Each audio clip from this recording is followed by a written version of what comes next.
안녕하세요. 자, 이번 시간에는 지난 시간에 이어서 걸록 겁제격에 대해서 살펴보도록 하겠습니다.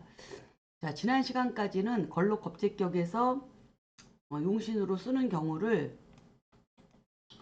정관을 쓰는 거에 대해서 쭉 설명을 했었어요. 그쵸?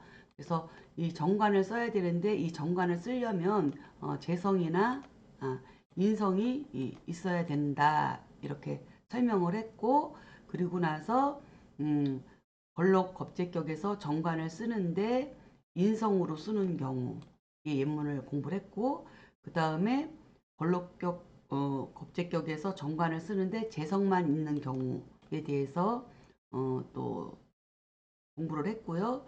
그 다음에 정관격인데 재성과 인성이 다 있을 때 있는 경우, 그렇게 해갖고 삼기성에 대해서 재관인이라고 하는 삼기성에 대해서도 살펴보았습니다.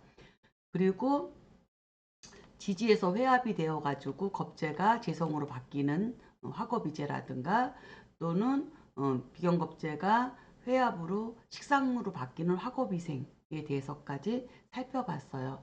그래서 지난 시간에 살펴봤던 이런 몇 가지는 걸로 겁재격에서 정관을 쓰거나 또는 재성을 식상생재로 쓰는 아주 바른 그런 용신법인데, 지금 전 이 시간에서 우리가 살펴볼 것은 정관도 없고 재성도 없는 경우, 그리고 지지에서 회합도 없는 경우, 없고 뭐가 있냐면 칠살이 있는 경우에 대해서 살펴보는 시간입니다.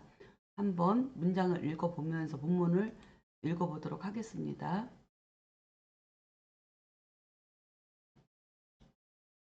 자,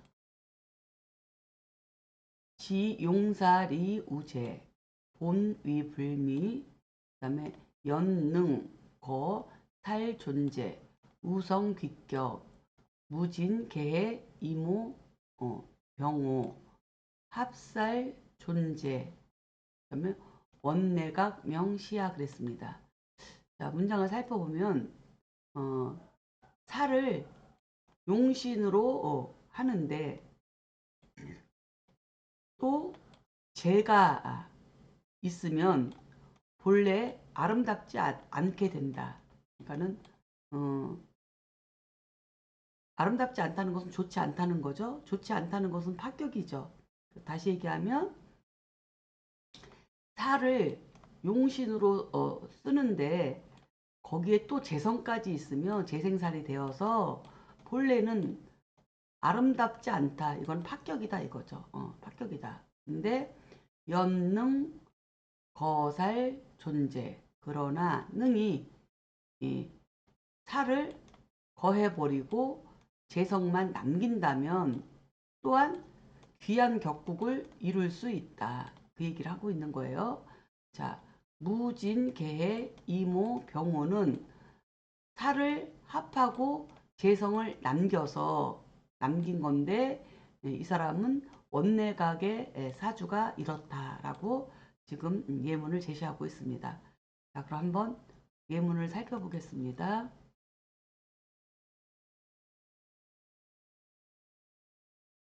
자, 무진, 개해, 이모, 병호. 임수일간이 해월에 출생해서 걸록격이에요. 그죠? 걸록격. 걸록격은 본래 정관이 있어야 되는 건데, 본래는. 정관이 없으면 뭐가 있어야 돼요?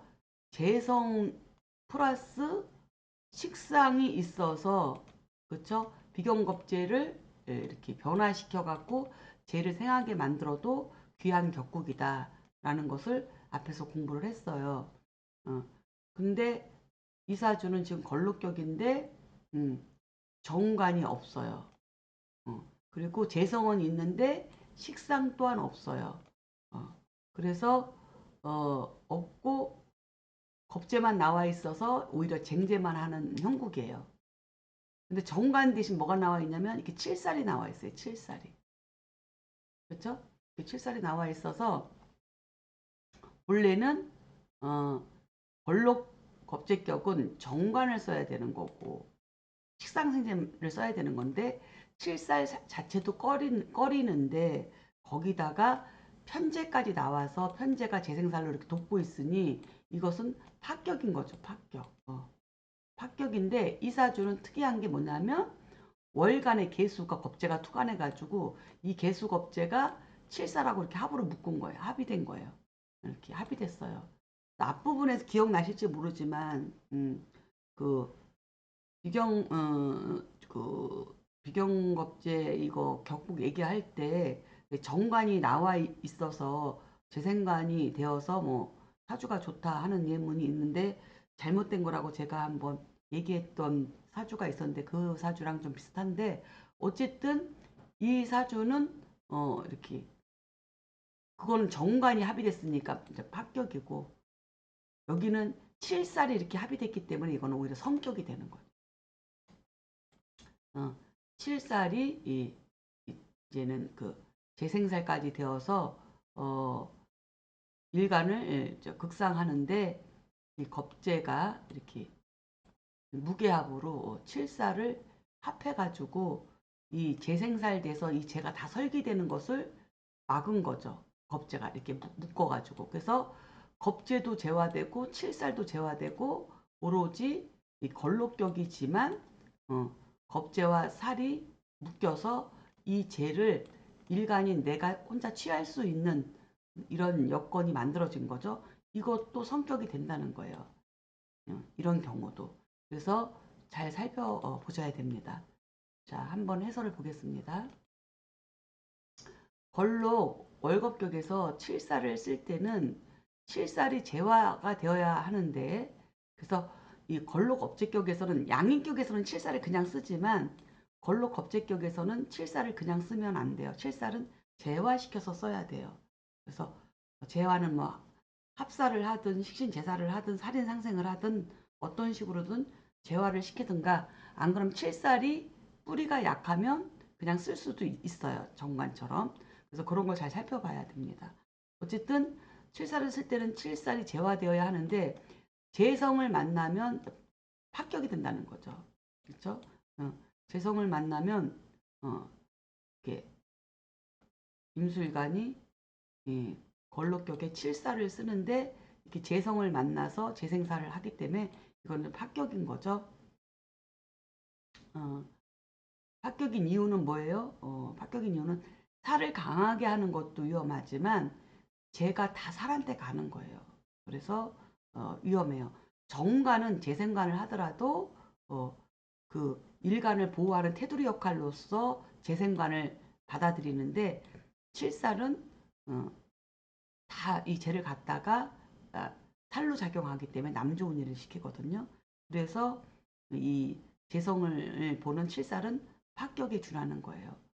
그러나 이렇게 개수 겁재 양이 나와서 이렇게 무게합으로 합거하고 재성을 구했으니 남겼으니 이거는 또한 귀격이 될 수 있다. 이걸 설명하고 있는 거예요. 그래서 예를 들면 무진개해 이모병호는 원내각의 사주팔자이다. 그래서 임수일간이 해월에 출생하니 걸록격이고 무토가 칠살이 연간으로 투관되어서 있는데 시간의 병화재성이 재생사를 하고 있어서 이 재가 설기되어서 이게 합격이 되는데 월간에 양인겁재가 또 나와 있어가지고 흉신이 흉신을 재화를 해준 꼴이죠. 그래서 서로 합을 해서 재성이 보호되어서 이것이 격이 성격이 되었다. 이렇게 지금 설명을 하고 있습니다.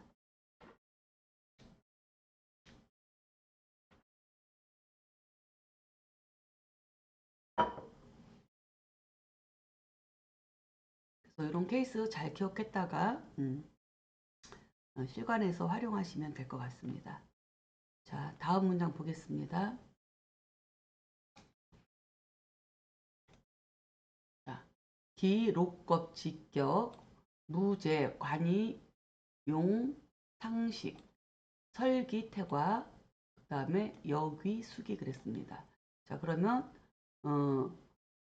걸록 월겁의 걸록이나 월겁의 격이 그쵸? 이 격에서 재성과 관성이 없어요. 재관이 없고 식상을 용신으로 쓰는 경우도 있다는 거예요. 그러니까는 걸로 겁재격인데 관성이 있어야 되는데 관성이 없는 거야.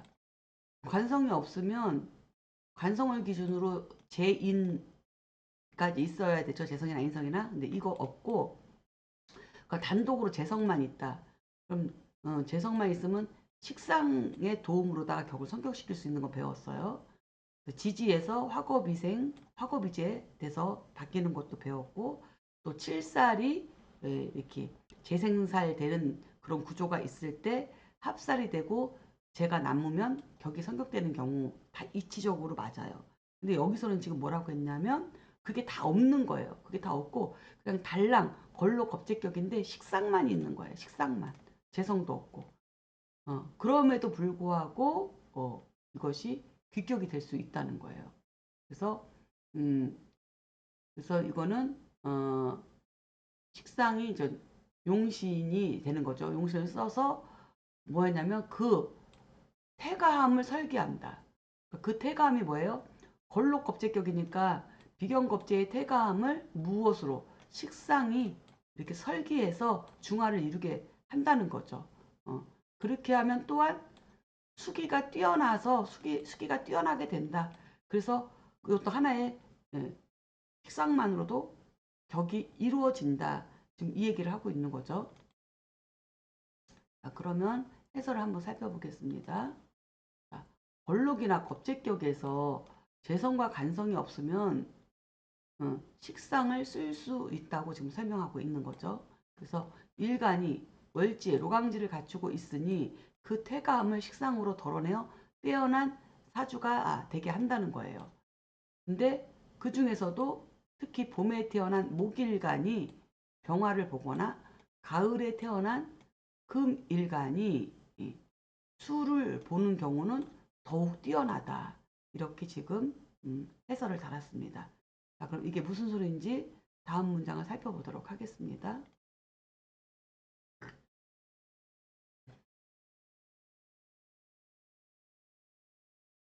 자, 유춘, 그 다음에 목, 추, 금. 그러니까는, 저는 오로지 춘목, 봄의 목과 가을의 금, 추금, 그쵸? 가을의 금이 이제 용신이 되면 그거죠. 그것이 용신이 되면 즉 귀하다, 귀하다, 그쵸? 그 다음에 계목, 봉화, 증명, 금생, 수죽, 영 그랬습니다. 대개 목이 화를 만나면 밝아지고 금이 수를 생하면 즉 신령해진다 아니면 뭐 영묘해진다 뭐 영특해진다 영특하다 뭐 이렇게 설명을 할 수 있겠네요. 자 그러면 이 소리는 무엇이냐 한번 살펴봅시다. 여기서 대개 목이 화를 만나는 거 목이 화를 만나는 거 그러면은 이렇게 간목이 그쵸? 봄의 간목이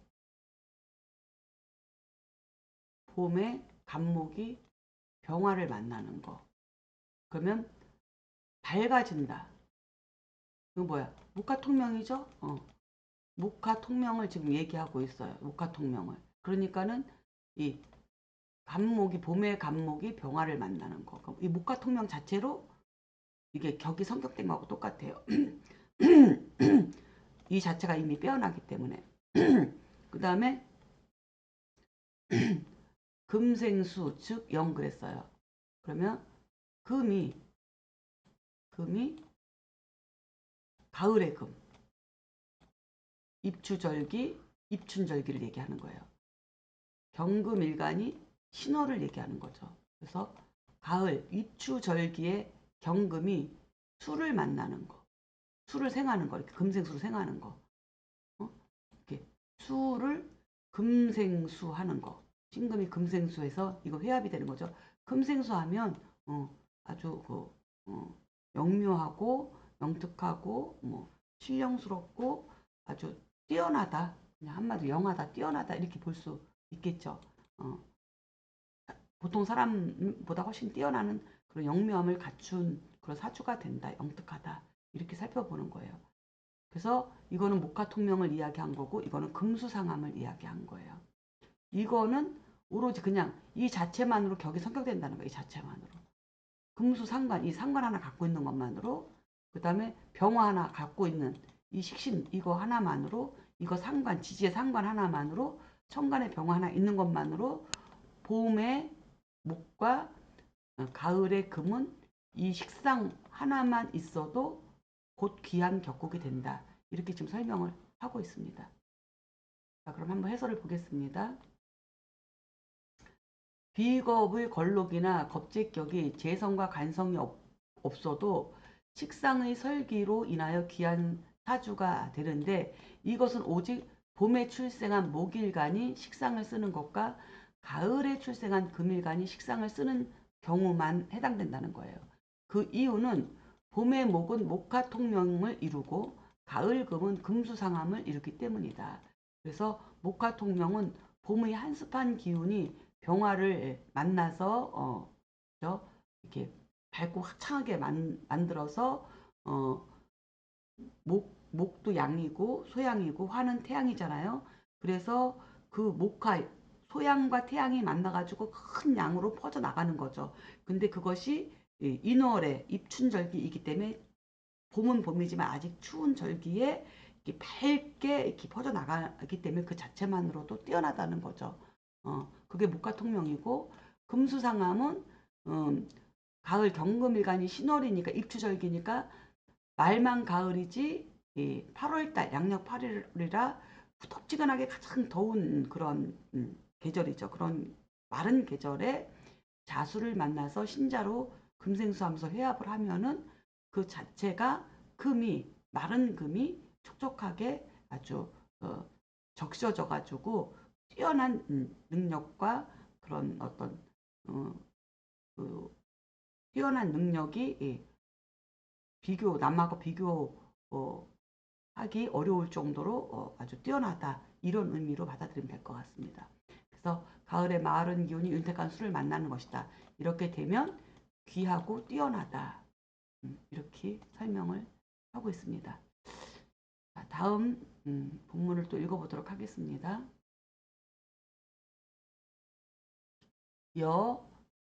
장장원명 갑자병인 갑자병인 목화통명야 그랬습니다. 자, 이것은 예를 들면 그쵸? 장장원의 명은 갑자병인 갑자병인인데 이것이 바로 목화통명이다. 이렇게 설명을 직접적으로 하고 있네요. 자, 한번 예문을 살펴보겠습니다. 자, 갑자병인 갑자병인 간목일간이 인월에 출생해서 걸록격이에요. 그렇죠? 아직은 음력 1월 달이에요. 그래서 목의 계절이고 하늘의 간목의 기운이 땅으로 내려와서 인중의 간목으로 당령하고 있는 이 계절이니 겨울에서 막 봄이 시작되려고 하는 그런 무렵이기 때문에 아직은 밖에 눈이 쌓여 있고 찬바람이 부는 봄입니다. 음력 1월, 양력 2월입니다. 입춘절기예요. 그죠? 이럴 때 이 병화는 조우를 조절할 뿐만 아니라 이 나무가 굽어서 엉키지 않고 곧장 곱게 잘 클 수 있도록 도와주니 이것이 목이라고 하는 소양과 병화라고 하는 태양이 만나서 목화가 양기운이 통명 서로 통해서 세상을 밝게 했다. 그런 쪽으로 굉장히 뛰어나다. 이렇게 살펴볼 수 있습니다. 자, 그래서 해설을 보면 예를 들면 장장원의 사주팔자는 갑자병인 갑자병인인데 이것이 바로 목화통명된 사주이다. 간목일간이 인월에 출생하니 걸록격인데 월간과 시간의 병화가 투관되어 식신의 설기가 심하지만 일간이 근으로 왕성하고 식신이 조우까지 해결하니 식상의 빼어남이 있다. 이것으로 뛰어난 사주가 된다. 이렇게 그래서 이 자체만으로 재관이 없어도 식상만으로도 이거는 격이 성격된 것과 같다. 이렇게 설명하고 있습니다. 또 다음 문장을 살펴보도록 하겠습니다. 자, 우계묘 경신 경자 경진 금수상함야 그랬습니다. 자, 또 계묘 경신 경자 경진은 바로 금수상함이다. 예문을 살펴보면 계묘 경신 경자 경진 경금일간이 신월에 출생해서 걸록격이에요. 그렇죠? 걸록격인데 아까도 얘기했듯이 8월 달에 더운 계절에 이렇게 신자진 수국으로 연결되어 있어서 이 개수가 이렇게 지지에서 이 신월인데 지지에 자수가 없고 천간에 개수만 떠 있으면 이거는 금수상함이 아니에요. 이렇게 변화돼야 돼요. 그러니까 화겁이생처럼 이거는 화겁이생도 되는 거죠. 그렇죠? 비겁이 변화해서 식상으로 변화한 거죠. 근데 조우까지 이렇게 맞춰주니까 더욱더 뛰어난 거죠. 그러니 얼마만큼 뛰어나겠습니까? 그렇죠? 좋은 거 남들은 한 가지도 못 갖고 있는데 이걸 두 가지, 세 가지씩 이렇게 갖추고 있으니 상상만 해봐도 뭐 상상이 어떻게 되나 모르겠어요. 이런 사람은 어떤 사람일까 좀 만나보고 싶네요. 어쨌든 이렇게 살펴볼 수 있습니다. 자, 그러면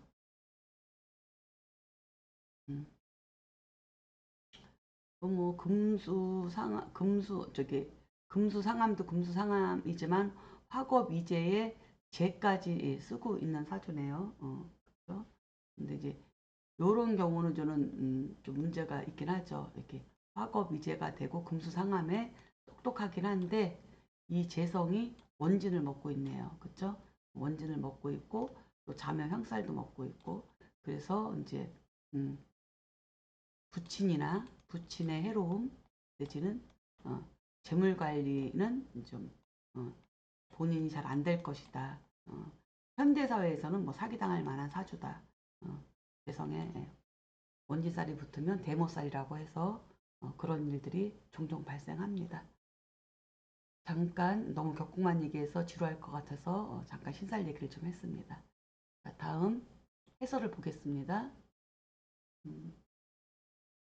자, 또 계묘 경진 경자 경진은 경금일간이 신월에 출생하고 일지 자수와 회합으로 개수가 투간되지 않아도 금수상함이에요. 어쨌든 이 금수상함은 총명함이 참으로 신령스러울 정도다.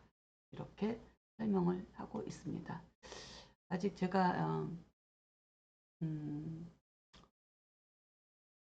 목화통명된 사람과 금수상함된 사람을 아직 상담을 못 해봤어요. 그래서 좀 만나보고 싶습니다. 어쨌든 다음 문장을 살펴보겠습니다.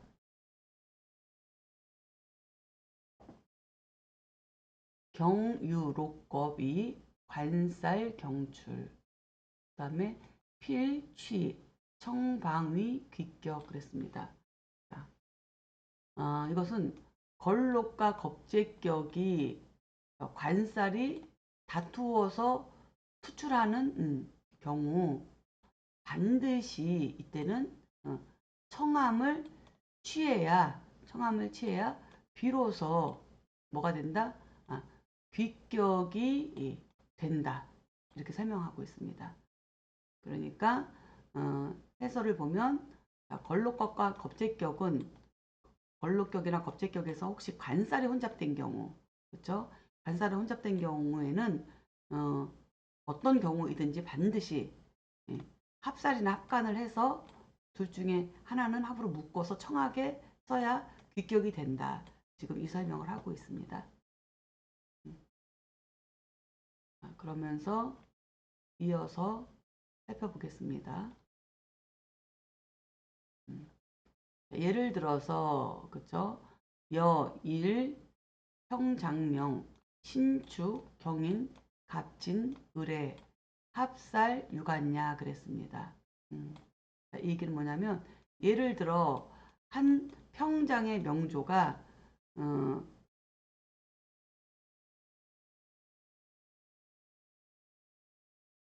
이 평장이라는 것이 이름이 아니고 무슨 직위 같아요. 그렇죠? 평장의 명조에 신축, 경인, 갑진, 을해가 되는데 이거는 합살유관이다. 그러니까 살을 합하고 정관을 남겼다. 그래서 기격이 되었다. 이 얘기를 지금 하고 있습니다. 자, 그래서 한번 보면 신축, 경인, 갑진, 을해. 간목일간이 인월에 출생해서 걸록격이에요. 걸록격인데 칠살도 나와 있고 정관도 나와 있네요. 관살 혼잡입니다. 이런 격국도 있다는 거예요. 이럴 때는 꼭 하나를 묶어야 되는데 얘가 을경합을 했습니다. 그래서 이게 합살 예, 유관이죠. 그래서 어, 양인 합살, 그렇죠? 양인이 칠살을 이렇게 합해서 정관을 남겼다 이거죠. 그래서 이걸 합살 유관이라고 합니다. 이렇게 되면 이 또한 기격이다. 정관을 쓰는 거가 되는 거죠. 근데 좀 격은 많이 떨어지죠. 왜냐하면 정관을 쓰는데 격은 성격되었지만 이게 정관을 쓰는 데 있어서 좌보우필이 필요한데 인성하고 그렇죠? 개성이 저는 있어야 되는데 개성하고 인성이 지지에만 있네요. 지지에만. 이런 경우는 대운에서 아다리가 딱 맞아야 되죠. 가장 진급하기 좋은 나이, 그죠? 40대, 50대, 60대, 이때 한 2, 30년 동안 뭐 이렇게 재성운이나 이런 것들이 좀 와주면 좋죠. 어쨌든 그래도 성격은 성격이에요. 성격 됐습니다. 그리고 이사주는 천간에 재성은 없지만 신축이라서 축중에서 신금이 투관돼서 올라왔기 때문에 이거는 그냥 재생관이 자체로는 되고 있습니다. 자체로는 되고 재생관은 되고 있다. 이렇게 살펴볼 수 있는 사주입니다. 자, 해설을 한번 보겠습니다.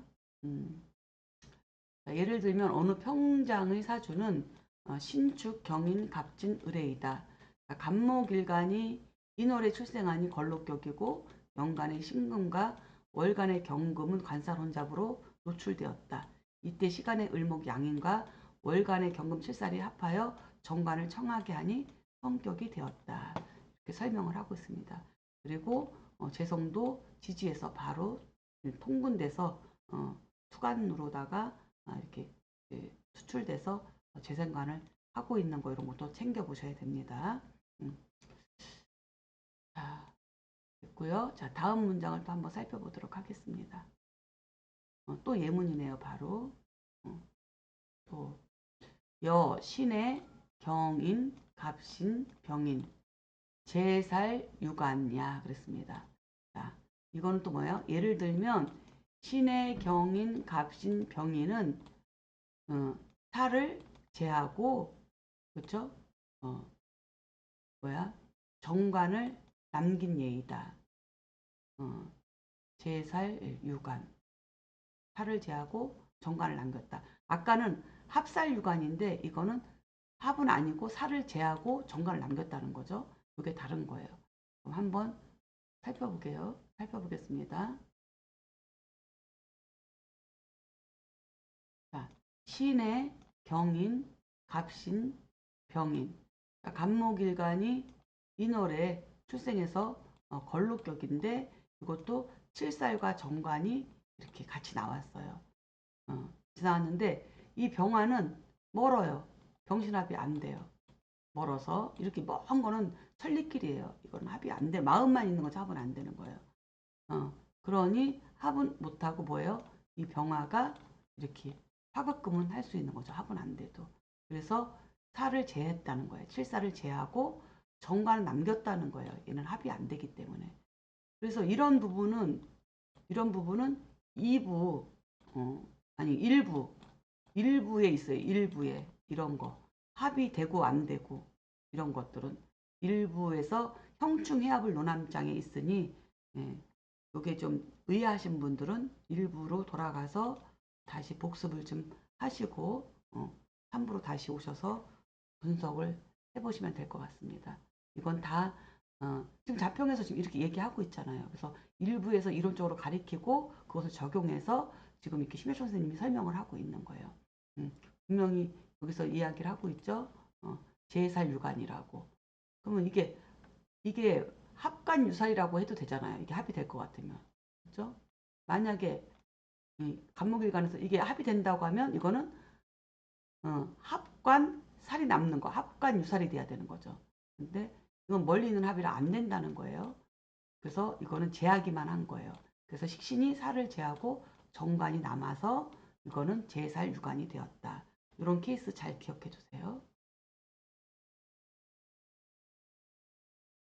그래서 해설을 보면 또 신의 경인, 갑신병인은 간목일간이 인월에 출생하니 걸록격이고 연월간의 관사론잡으로 파격인데 시간의 병화식신이 월간의 경금칠사를 제화하고 연간에 있는 정관을 남겨서 청하게 하여서 성격이 되었다라고 설명을 하고 있습니다.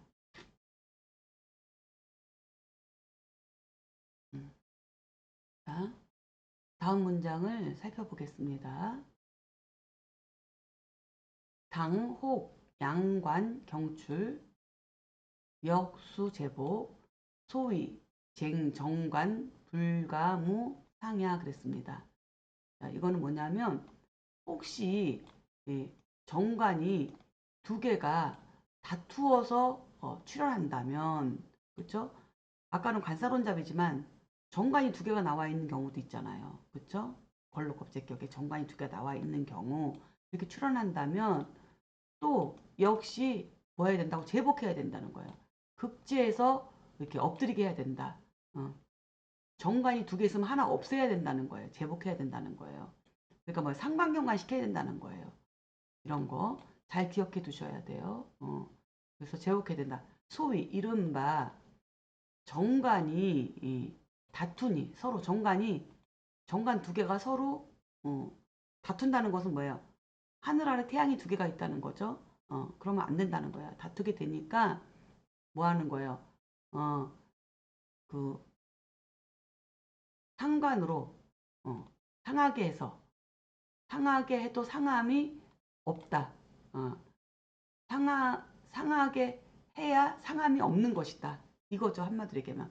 그러니까 정관이 단순히 상함을 없게 할 수 없다. 상함을 없게 할 수 없다는 것은 상함을 해야 한다. 이 얘기죠. 자, 그래서 해설을 살펴보면 걸록격의 정관이 중첩되게 노출되면 반드시 하나는 극제해야 한다. 그러니까 두 임금을 섬길 수 없는 것과 같다. 한 신하가 두 임금을 섬길 수 없는 것과 같다. 그래서 극제하지 않으면 화가 따른다. 이렇게 해설을 달았습니다.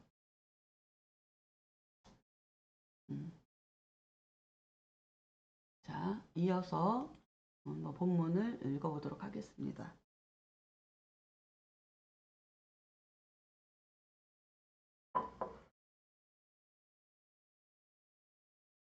약, 부용, 관이, 고감무보, 격국, 갱소, 난어, 취기, 약, 투상식, 편식, 편위, 파격. 그쵸? 그 다음에 연역, 유, 관상, 병투이, 귀자, 하야 그랬습니다. 자, 이 소리는 만약에 정관이 용신인데 그쵸? 용신인데 뭐냐면 고관무보 고관무보는 뭐예요? 고는 재성 그쵸? 재성이 없어서 관이 외로운 거죠. 재성이 없고 무보는 뭐예요? 인성 보호하는 인성이 없는 거 무보는 그래서 재도 없고 인성도 없다면 그 격국은 작다. 작기 때문에 귀함을 취하는 데는 어렵다. 귀함을 취하기가 어렵다. 그러니까는 관성만 하나 있으면 이렇게 관성만 하나 있고 인성도 없고 개성까지도 없고 아무것도 없고 그냥 관만 하나 있으면 그것은 작은 격국으로 귀함을 취하기가 어렵다 이 얘기죠. 근데 만약에 식상이 투간되어서 그렇죠? 만약 식상이 투간되면은 이거는 뭐라고 결국은 합격이 된다는 거죠. 그래서 약투 상식 약투 상식 편위 합격인데 약투 상식 편위 합격 이렇게 되는 거죠. 그래서 합격이 된다는 거예요. 식상 당연하죠. 왜냐하면 좌보우필이 없으니까 식상을 만나면 정관이 합의되거나 상관경관되거나 극을 당하니까 합격이 된다는 거죠. 그렇죠? 그러나 또한 상관이 있어도 그러나 또한 상관이 있어도 그렇죠? 그러나 또한 상관이 있어도 아니 정관과 상관 두 개가 병투하더라도 그래서 정관과 상관이 모두 드러나더라도 귀한 격국이 있는데 그건 어떤 격국이냐 이렇게 지금 얘기를 하고 있어요. 그래서 지금 이게 조금 잘못돼 갖고 이거는 약투 상식 편 위합격인데 이게 뭐가 왜 이렇게 됐는지 잘 모르겠네요. 이거 위자인데 위합격인데 그래서 붙여보고요. 다시 정리해 보면 만약에 정관을 용신으로 쓰는데 고관무부가 되었다면 그러니까 재와 인이 없다면 그 격국은 작다. 그래서 귀함을 취하기가 어렵다. 더군다나 만약에 식상까지 투간되어 있다면 그 격국은 합격이 된다. 근데 그러나 또한 정관도 있고 상관도 병투에서 두 개가 나란히 드러나 있다면 또한 그럼에도 불구하고 귀격이 있는데 이거는 어떤 것이냐 어떤 경우가 이러냐 지금 이 얘기죠. 그렇죠? 자, 이렇게 해서 설명을 하고 해설을 보겠습니다. 만약에 걸록 얼격격에 정관을 쓰는데 재성과 인성이 없어서 고관무보가 되면 격국이 작으니 귀하다고 할 수 없다. 거기다가 식상까지 투간되면 이건 곧 합격이 된다. 그러나 정관과 상관이 모두 투간되어도 귀격이 되는 경우가 있는데 그런 거는 어떤 경우인가 이렇게 이제 해설을 했습니다. 자, 그럼 한번 볼까요? 어떤 경우인지. 기유, 을의 임술, 경자, 경합, 을리, 거상, 존관, 그 다음에 왕, 총, 병, 명야 그랬습니다. 이 소리는 뭐냐면 예를 들어서 기유, 을의 임술, 경자는 경이 을과 합을 하여 상관을 거하고 정관을 남겼다. 이것은 왕총명의 명이다. 이렇게 설명을 하고 있습니다. 자, 그래서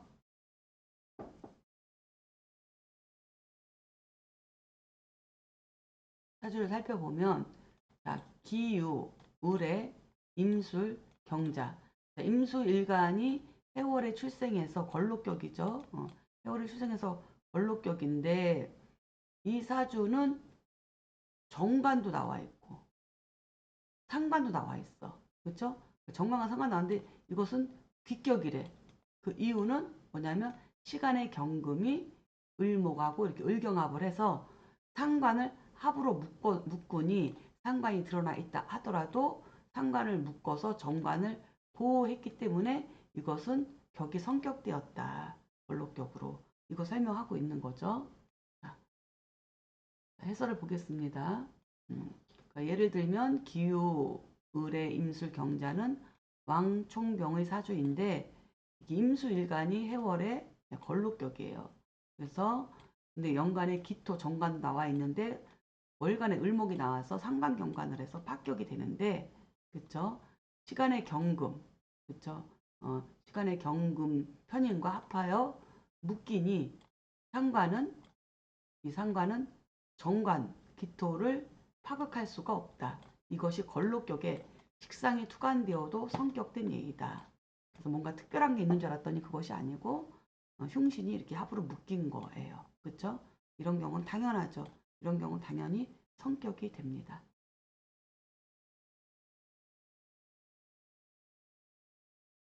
자, 다음 문장 살펴보겠습니다. 용제이 불투 상식 편 나눠 발단 연간 연간두 투일위 그다음에 불잡 지지 근다 역가 취부 단불 귀이 이렇게 설명을 하고 있는데 문장을 살펴보면 재성이 용신인 거야. 걸록겁제격에서 재성이 용신인데 식상이 드러나지 않았어. 그럼 파격이죠. 쟁제되는 거니까. 비경 걸록 겁제격에서 재성은 나왔는데 식상이 없으면 쟁제가 돼서 파격이에요. 근데 지금 그 얘기를 하고 있는 거예요. 식상이 나와 있지 않은 거예요. 그러면 그렇게 되면 뭐예요? 일에 대한 단서, 발전이 없다. 일에 대한 어려움이 있다는 거예요. 일에 대해서 발단이 어렵다. 그렇죠? 당연히 안 되는 거죠. 식상생제가 안 되니까 일을 할 수가 없죠. 단서가 없으니까. 그렇죠? 그러나 간두에 천간 앞에 그렇죠? 천간 앞에 하나의 자리에서 하나의 자리에 뭐하고 드러나고 그 다음에 잡되지 않으면 잡되지 않고 또 지지에 근이 지지에 많으면 이것 또한 뭐냐면 부를 취할 수 있다. 부를 취할 수 있다. 귀는 몰라도 부는 취할 수 있다. 그렇죠? 단 기는 취할 수 없다. 귀함은 되지 못한다. 지금 그 얘기를 하고 있는 거죠. 자, 이 소리는 뭐냐? 걸록격이나 겁제격에서 재성을 쓸 때는 식상이 나와야 되는데 식상이 없으면 파격이에요. 그러나 이 재성이 연월천간에 하나만 깨끗하게 투관되고 지지에는 재성이 많은 거야. 근이 많은 거야. 지지 온통 다 재야. 천간에 하나만 딱 떠있고 그리고 근이 많으면 부자로 살 수 있는 격으로 성격이 된다는 거예요. 다만 귀하지는 못할 뿐이라는 거야. 관이 없으니까. 근데 요즘은 귀할 수도 있죠. 요즘 현대사회에는. 뭐 옛날에도 그럴 수 있었어요. 돈 많으면 돈 가지고 귀도 사요. 그렇죠? 근데 그래서 이것은 식상이라는 재능을 쓰지 못하기 때문이다. 그래서 이게 재성만 있고 식상생제가 안 되니까 식상에 빼어난 재능을 못 쓰니 귀까지는 가지 못하고 하지만 일간이 노강지로 강하고 재가 뿌리가 깊으니까 타고난 재물복이 있는 거죠. 그런 것으로 부자가 될 수는 있다. 이렇게 이야기를 하고 있습니다. 자, 다음 문장을 살펴보도록 하겠습니다. 용관살 중2 무제복, 운행제복, 역가 발제, 단불가, 관살태중, 그 다음에 치령신위야 그랬습니다.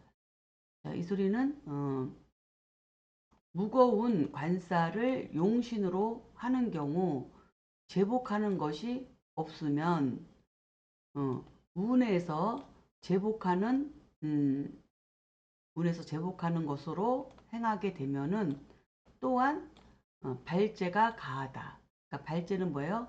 재물을 발복하게 하는 돈을 많이 벌 수 있는 것이 가하다 이거죠. 그러니까 원국에서 관살이 이제 무거워서 제복이 안 돼 있으면 어쨌든 내가 근황하다 하더라도 걸로 겁제격이라 하더라도 관살의 그 힘든 그런 과정을 거칠 것이고 그 다음에 재가 좀 있어도 다 재생살로 이렇게 흘러갈 수도 있고 뭐 이런저런 일들이 생기겠죠. 하지만 이제 그런 중에 대운을 만나는 거죠. 관살을 제복하는 그런 대운을 만나면 그때는 돈도 모아지고 내가 아주 귀해질 수 있는 그런 운이다. 이렇게 이야기를 하고 있는 거죠. 그렇지만 단 불가한 것이 있어. 뭐냐면 관살이 태중한 거, 너무 무거우면 그거는 안 된다. 그렇게 되면 어, 몸이 위태롭다는 거죠. 몸이 위태롭다. 그래서 몸을 다칠 수가 있다. 그렇기 때문에 그런 부분을 이제는 이야기를 하고 있습니다. 자, 그러면 해설을 보겠습니다. 자, 걸록에서 관살이 중첩된 것을 쓸 때 사주에서 칠살이 제복되지 않으면 제복하는 운을 만날 때 재물을 얻을 수 있다고 했는데, 본래 관살이 너무 무거우면 식상으로 덜어내야 하지만 이 식상이 재성을 생하고 재성이 다시 관살을 생하게 되면 관살이 너무 무거워지게 될 수 있으니 이때는 몸을 상할 수 있기 때문에 이런 점은 좀 조심해야 한다. 이런 내용으로 이제 어, 비견 걸록 겁재격에서 관살을 쓰는 사주의 경우에 대해서 살펴봤습니다. 자, 이상으로 걸록 겁재격을 논함에 대해서 이제 49장까지 끝났고 다음 시간에는 50장 걸록 월겁격의 운을 논함에 대해서 살펴보도록 하겠습니다. 자, 수고하셨습니다.